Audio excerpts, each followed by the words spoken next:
बहुत साल पहले पहाड़ों के बीच बसे एक छोटे कस्बे में एक पुरानी हवेली थी। लोग कहते थे कि वह हवेली शापित है। रात होते ही वहां अजीब चीखें सुनाई देती और खिड़कियों से लाल रोशनी झलकती। कोई भी इंसान वहां जाने की हिम्मत नहीं करता था। कस्बे में अजय नाम का एक नौजवान रहता था।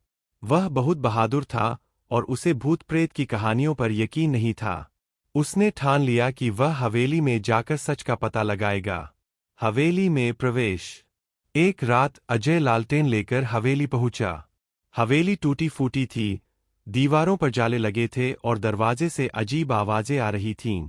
जैसे ही उसने दरवाजा खोला, ठंडी हवा का तेज झोंका आया और उसकी लालटेन लगभग बुझ गई। हवेली के अंदर दीवारों पर धुंधली तस्वीरें टंगी थीं। ऐसा लगता था जैसे उनकी आंखें अजय का पीछा कर रही हों। सीढ़ियों से चरमराने की आवाज आई, मानो कोई ऊपर से नीचे उतर रहा हो। रहस्यमयी परछाई। अजय ने देखा कि एक लंबी काली परछाई कमरे के कोने में खड़ी थी। वह हिली और धीरे धीरे उसकी ओर बढ़ने लगी। अजय का दिल तेजी से धड़कने लगा, लेकिन उसने हिम्मत नहीं हारी। वह बोला, कौन हो तुम?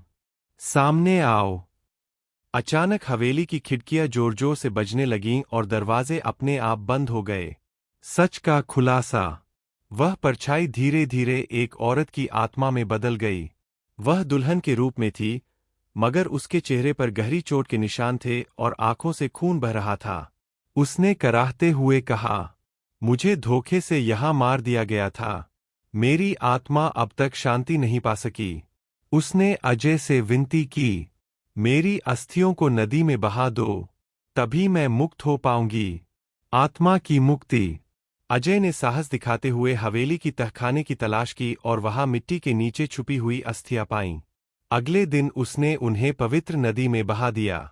जैसे ही उसने यह किया, आकाश में बिजली कड़की, हवेली से चीखों की आवाज अचानक बंद हो गई और वातावरण एकदम शांत हो गया।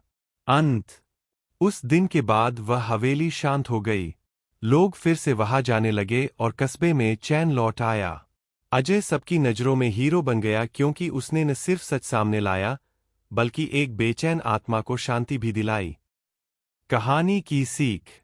डर हमेशा अंधकार और अज्ञानता में होता है,